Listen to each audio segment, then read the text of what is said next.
Village রান্নাঘর। নমস্কার বন্ধুরা, ভিলেজ রান্নাঘরে আপনাদেরকে অনেক অনেক স্বাগত জানাই। প্রতিদিনের মতো আজও ভিডিও নিয়ে চলে এসেছি।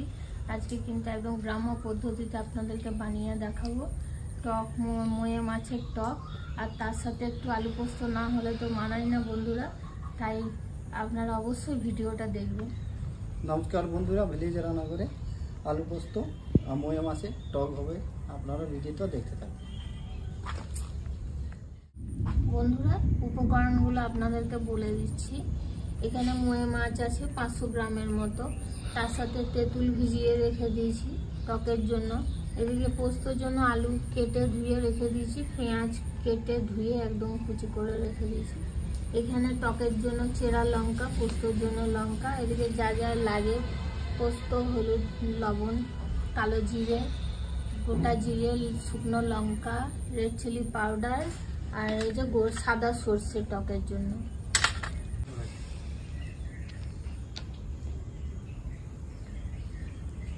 বন্ধুরা, পোস্ত করার জন্য উনুনটা ধরাইলাম, পোস্ত করার জন্য কড়াইটা বসিয়ে দিই। বড়িটা ভেজে দেবো।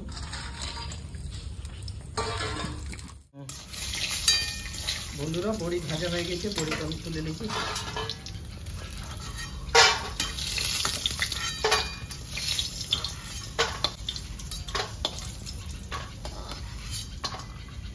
বন্ধুরা, আমি লবণ মাখিয়ে নিচ্ছি মাছে, লবণ আর একটু হলুদ গুঁড়ো। বন্ধুরা, আর একটু সরষে তেল দিয়ে দেবো পোস্ত করার জন্য।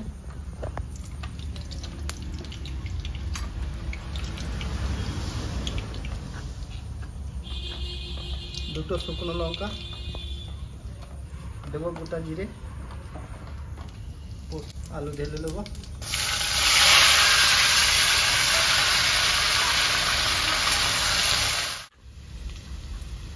বন্ধুরা, পরিমাণ মতো লবণটা দিয়ে দিচ্ছি, জল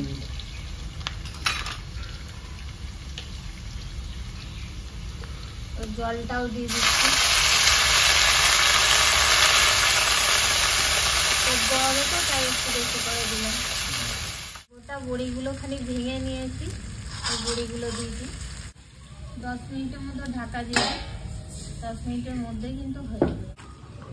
বন্ধুরা, আলু পোস্তর জন্য পোস্তটা বেটে নিই, তার সাথে 5-6টা লঙ্কা একই সাথে বেটে নেব।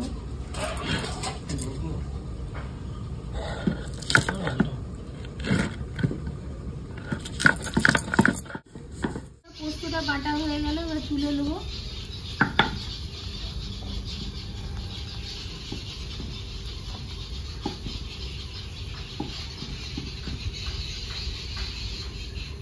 টকের জন্য সাদা সর্ষেটা বেটে নেব।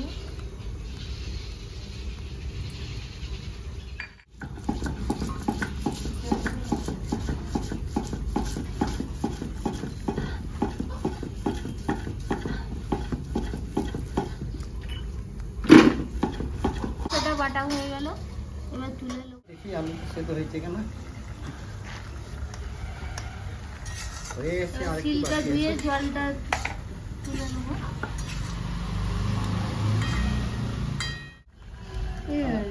কুচুরা দেখুন নাচ করছে আমাদের কুচুমনু কত সুন্দর নাচ করছে।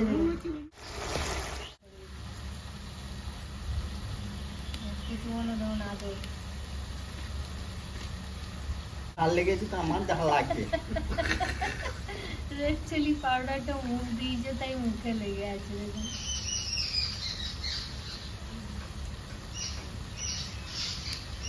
এ তো কোনো দোকানটা জিনিস খায় না, বাড়ির মধ্যেই থাকে, তাই বাড়ির খাবারই খায়, তাই ওকে ঘেন্না লাগে না। কিন্তু আমাদের কাছেই সবসময় থাকে, আমাদের কাছেই শোয়, সবসময় থাকে।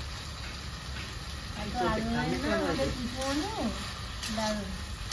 কথাটাই বলতে পারে না কিন্তু সব বোঝে। পোস্ত রেডি হয়ে গেছে, পোস্তটা ঢেলে দিচ্ছি।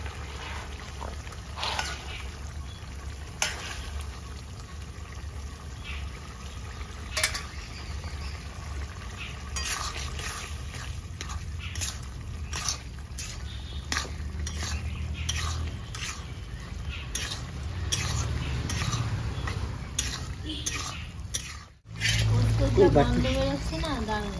বন্ধুরা নামিয়ে রেখে দিচ্ছি পোস্তটা। মাছ ঝাল ভাজার জন্য কড়াইটা বসে দেবো। ননস্টিকটাতে করবো তরকা। মাছ ভাজার জন্য তেল দিয়ে দিচ্ছি। আমি কিন্তু সরষের তেলে ভাজছি, সরষের তেলে ভাজবো, কারণ সরষের তেলের টেস্টটাই ভালো লাগে খেতে। বন্ধুরা তেল গরম হয়ে গেছে, মাছগুলো দিয়ে দিচ্ছি।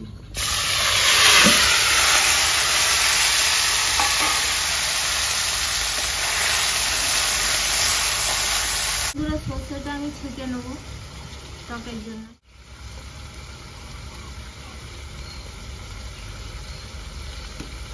তেঁতুলটা এই বাটিটাতে ছেঁকে নেব। ভিজিয়ে রাখা তেঁতুলটা আমি ছেঁকে নেব। ছেঁকে দিলে কি হবে, ওপরে ছিলকাগুলো সব উপরেই ফুটে যাবে। বন্ধুরা মাছ ভাজা হয়ে গেছে, এবার নামিয়ে দিচ্ছি আমি।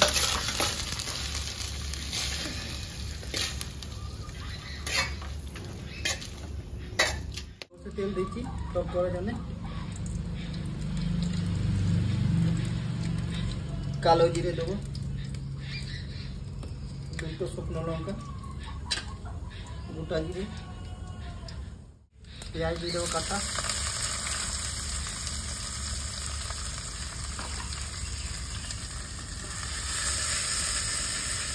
আদা রসুনের পেস্ট দেবো,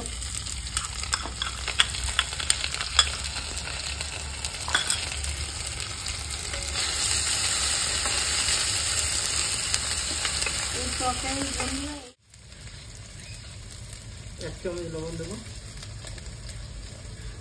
হালকা হলুদ দেবো, গুঁড়ো ধনে দেবো, হালকা রেড চিলি পাউডার,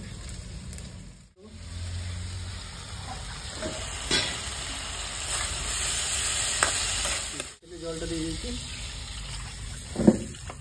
বন্ধুরা টকে একটু চিনি দেবো, চিনিটা দিয়ে দিচ্ছি। সরষে বাটাটা দিয়ে দিচ্ছি।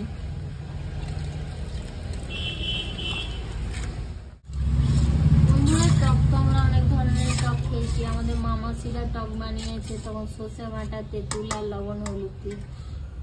এই যে টকটা আমরা আজকে বানালাম, এই টকটা কিন্তু পুরো স্বাদ আলাদা হবে খেতে, একদম টক মিষ্টি। আমার টকটা ফুটে গেছে, এবারে কি করি, মাছগুলো ঢেলে দিই। ঝোলটা কিন্তু ভালো করে ফুটে গেছে, 5 মিনিট ফুটে গেলেই টক হয়ে যাবে। বন্ধুরা এটা ভাজা গুঁড়ি দিচ্ছি, সব মশলা মিক্স করে একটা ভাজা গুঁড়ি তৈরি করে রেখেছি, সেটা দিয়ে দেবো লাস্টে দিয়ে।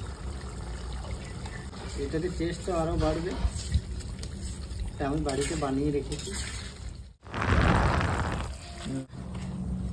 বন্ধুরা টকটা আমার রেডি হয়ে গেছে, নামিয়ে দিচ্ছি। একদম গায়ে লাগা লাগা হয়েছে।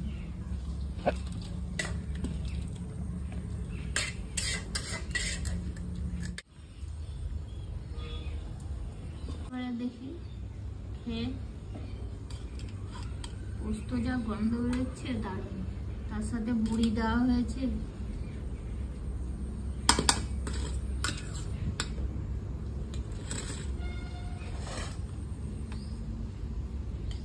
বন্ধুরা খেয়ে দেখি পোস্তর সাথে টক।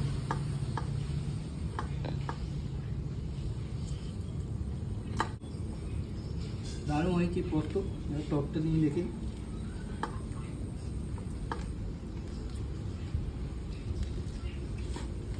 দারুণ টেস্ট হয়েছে বন্ধুরা, টকটাও দারুণ দুর্দান্ত। এই ভিডিওটা কেমন লাগলো অবশ্যই ভিলেজ রান্নাঘর চ্যানেলটিতে লাইক, শেয়ার, কমেন্ট করবেন আর সাবস্ক্রাইব করে পাশে থাকবেন। বেল ঘন্টি পাশে ক্লিক করবেন আর নোটিফিকেশনটা অন করতে ভুলবেন না। সুস্থ থাকবেন, সাবধানে থাকবেন। কাল আবার দেখা হবে। বন্ধুরা ভিলেজ রান্নাঘরে নতুন নতুন রেসিপি দেখার জন্য ফেসবুক চ্যানেলটাকে ফলো করবেন।